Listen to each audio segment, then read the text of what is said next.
Hello, everyone, and welcome to Terminal Disclosure, the podcast where we dissect the digital world's biggest security breaches. I'm your host, Alex.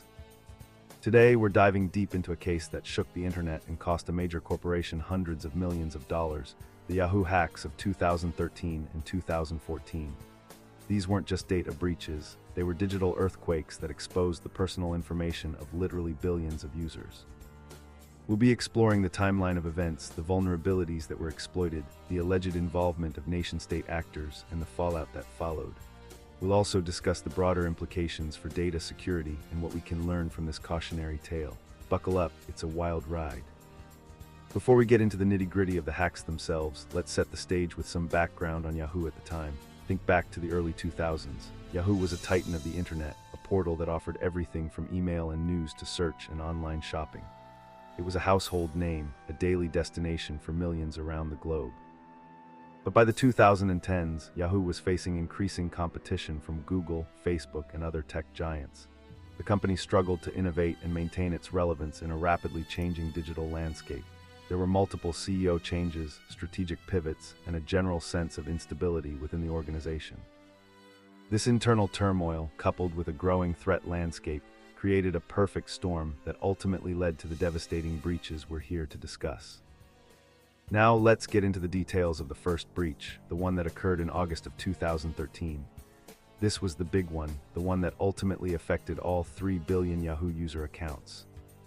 Think about that for a moment, 3 billion accounts, that's nearly half the world's population. It's an almost incomprehensible number, and it underscores the sheer scale and scope of this attack. So what exactly was stolen? Well, the compromised data included a treasure trove of sensitive personal information. Names, email addresses, phone numbers, birth dates, security questions and answers, both encrypted and unencrypted. Basically, everything a cybercriminal would need to commit identity theft or take over someone's online accounts. And it's not just about having the information. Security questions and answers, things like what was your mother's maiden name or what was the name of your first pet, are often used as backup methods for password recovery. So even if the hackers didn't crack your password, they could potentially use these answers to reset it and gain access to your account. Fast forward to 2014, another massive breach, this time affecting over 500 million user accounts. While not as large as the 2013 breach, it was still incredibly significant, and compounding the problem, Yahoo knew about it for roughly 2 years before disclosing it to the public. Imagine the impact of that delay. 2 years where users were potentially exposed to identity theft and account compromise without even knowing it. 2 years where Yahoo could have been taking steps to mitigate the damage and protect its users. The data compromised in the 2014 breach was similar to the 2013 breach. The same sensitive personal information, names, email addresses, phone numbers, birth dates, security questions and answers. The only difference was in scale. One of the key aspects of the 2014 breach was the use of spear phishing attacks. Spear phishing is a targeted form of phishing where attackers craft highly personalized emails to trick specific individuals into revealing sensitive information. In this case, the attackers sent spear phishing emails to Yahoo employees, tricking them into visiting fake websites and entering their login credentials. This gave the attackers access to Yahoo's internal network and systems. It just goes to show that even the most sophisticated security systems can be bypassed if an employee clicks on a malicious link or enters their password on a fake website. Human error remains one of the biggest vulnerabilities in cybersecurity. Once inside Yahoo's network, the attackers were able to discover Yahoo's user database and an account management tool. This database contained a wealth of information, including names, email addresses, dates of birth, security questions and answers, password recovery emails, hashed passwords, and cryptographic nonces unique to each account.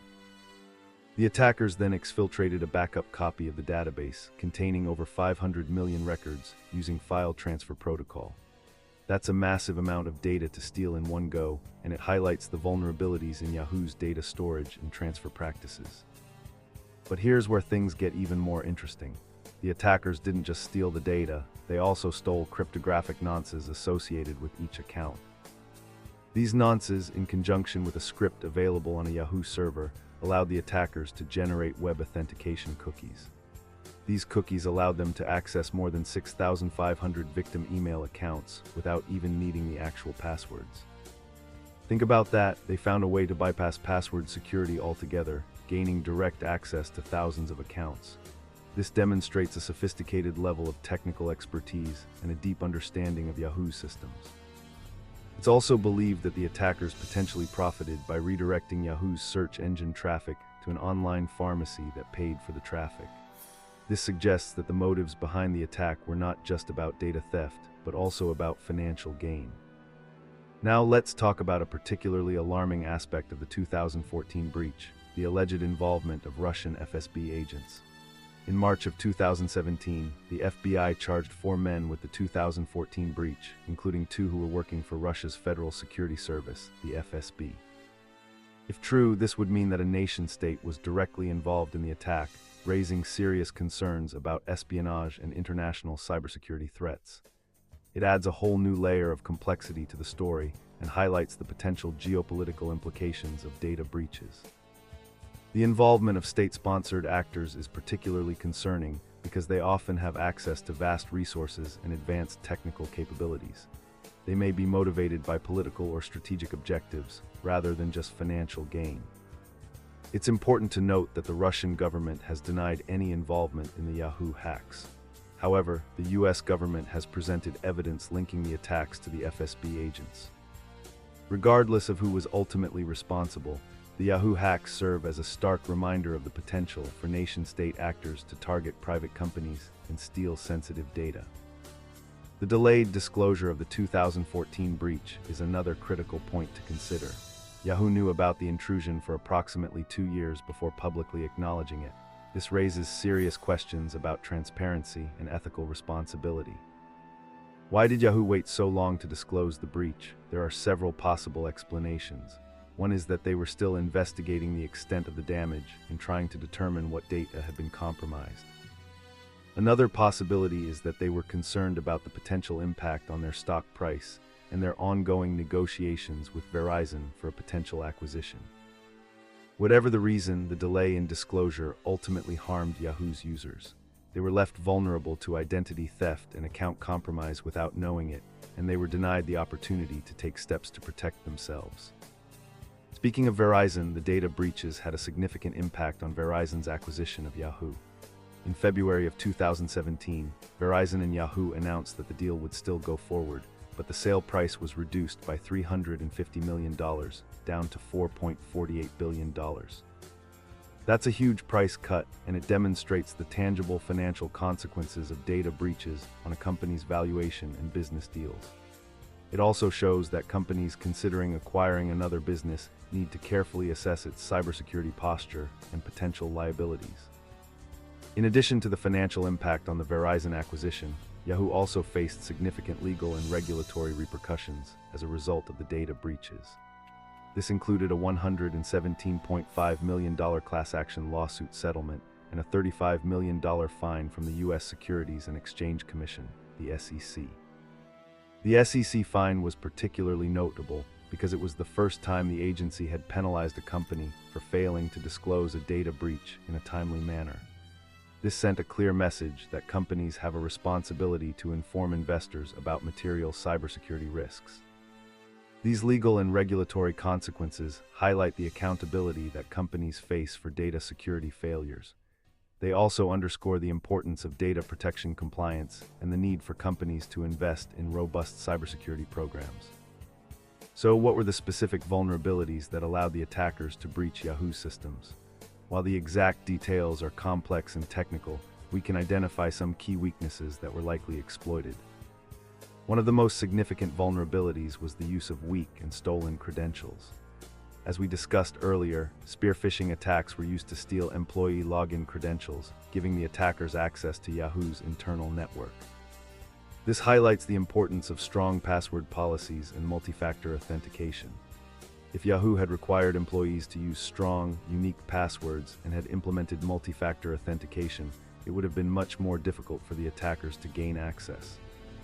Another vulnerability was the misconfiguration of systems and applications. Misconfiguration occurs when there is an error in system configuration, such as if setup pages are enabled or a user uses default usernames and passwords.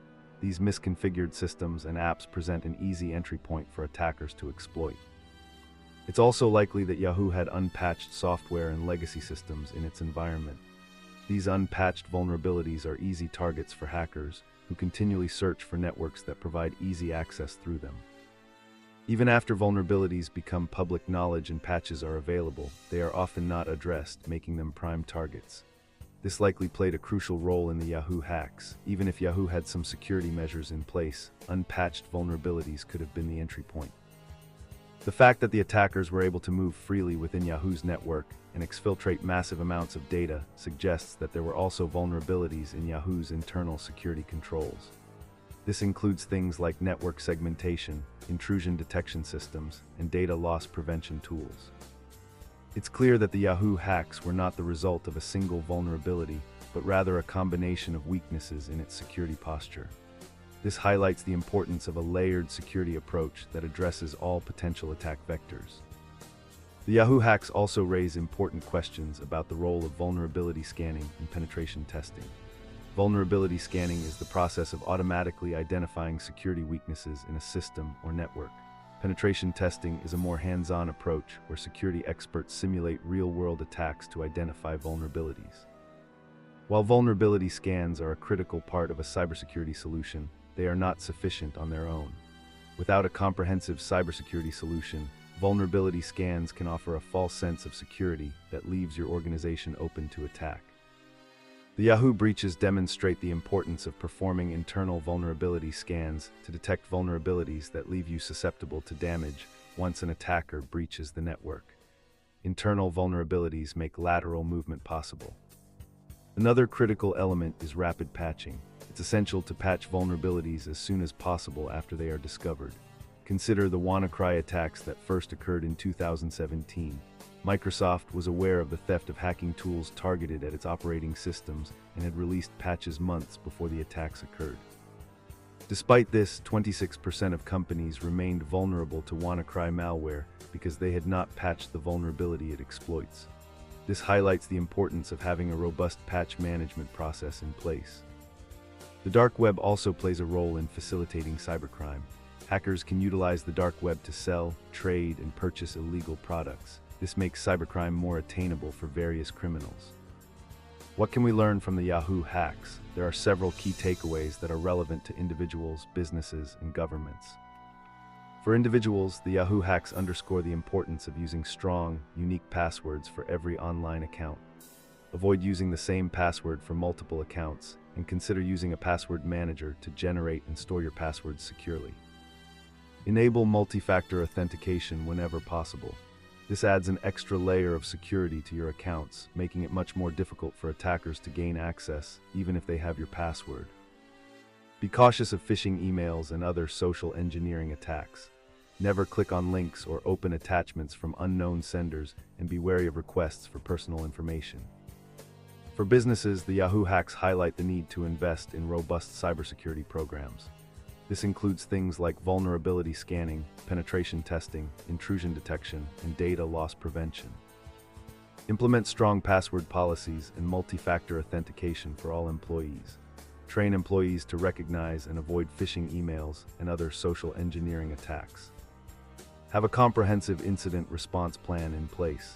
This plan should outline the steps to take in the event of a data breach, including how to contain the breach, notify affected users, and restore systems. For governments, the Yahoo hacks highlight the need for stronger cybersecurity regulations and international cooperation. Governments should work together to share information about cyber threats and to hold cybercriminals accountable. The Yahoo hacks also underscore the importance of protecting critical infrastructure from cyberattacks. This includes things like power grids, water systems, and financial networks. The Yahoo data breaches were a watershed moment in cybersecurity history. They exposed the personal information of billions of users, cost a major corporation hundreds of millions of dollars, and raised serious questions about data security and privacy. By learning from the mistakes of the past, we can take steps to protect ourselves and our organizations from future cyberattacks. The Yahoo hacks serve as a stark reminder that cybersecurity is not just a technical issue, it's a business issue, a legal issue, and a societal issue. That's all the time we have for today. Thanks for joining us on Terminal Disclosure. Be sure to subscribe to our channel for more in-depth analysis of the digital world's biggest security breaches. Until next time, stay safe out there.